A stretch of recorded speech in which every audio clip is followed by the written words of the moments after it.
Howdy y'all, Luke here. Today I'm going to give you a brief overview of the Quick Anneal induction annealing machine. Now, I'm not going to go too deep into the weeds on annealing or what it is, as there's a lot of other videos that already cover that. My goal here is just to let you check out this machine. So, the Quick Anneal, they're out of South Africa. They've been around since roughly 2018. For a period of time, you could buy them direct from South Africa, and they were about $1,000 delivered to your door.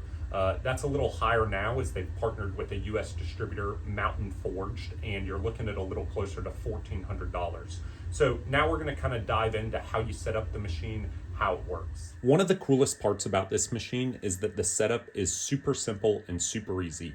There's no pilots, there's no flames to adjust, and basically all you do is you take your case, we have a 308 case here, you drop it inside this hole, and then you take this little 3D printed plug, and you basically loosen this wheel, and you see this slides up and down to set your cartridge height. And you notice the numbered scale here. So then what you do is you push this up until the red top is just barely wiggling. You can see that in the video. And boom, that's where you set it. Now, the one issue I do have with this is that we only have one wheel on this tray. So as you can see, it slides a good bit even when tightened.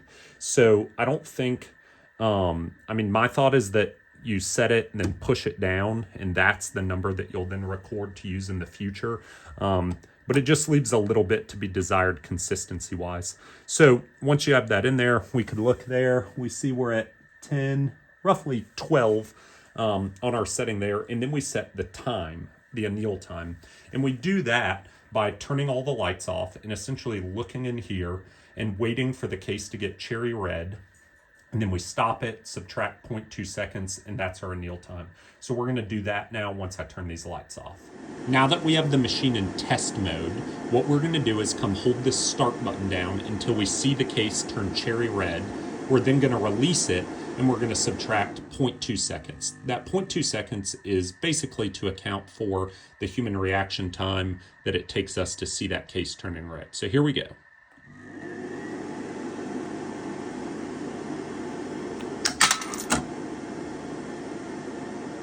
All right, so we got 4.1 seconds. We would subtract 0.2 from that, and that would give us 3.9 seconds is our annealing time for this specific 308 brass.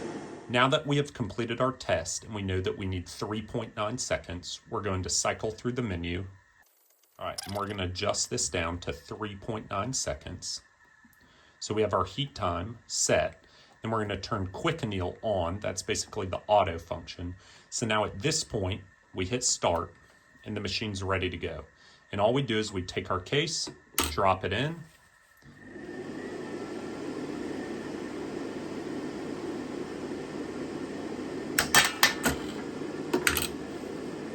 And just like that, you just sit here, drop your cases in, and they get a very consistent annealing.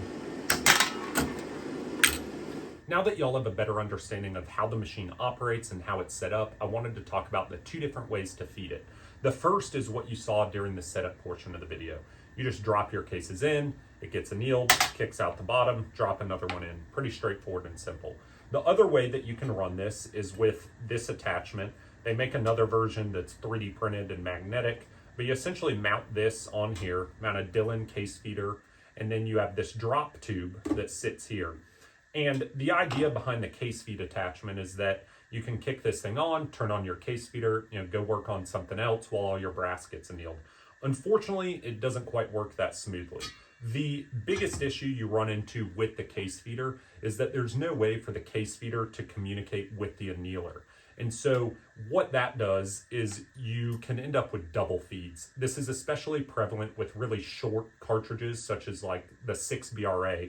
But essentially, what happens is a case comes around in the case feeder, it drops into the induction coil, the annealing process starts, and then another case that was maybe stuck or something like that drops in on top of it. And you can also run into the issue where you get two cases stacked vertically like this. They both fall through at the same time. Either way, what you end up with is two cases stacked on top of each other like that. The issue there is that your bottom case gets annealed as designed, but your top case, you end up annealing the case head, not the neck and shoulder, and then they both fall down into your pan, get mixed in with all of your other annealed brass.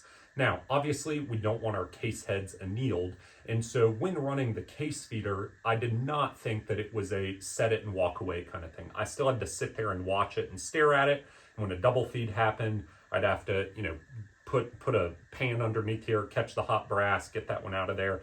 And long story short, until there's some way for the machine to communicate with the case feeder, I think the best bet is just running it individually like that. So I hope this video provided some value, gave you a good overview of the quick anneal. If you have any questions about it, feel free to ask in the comments and I'll do my best to answer. Thanks for watching.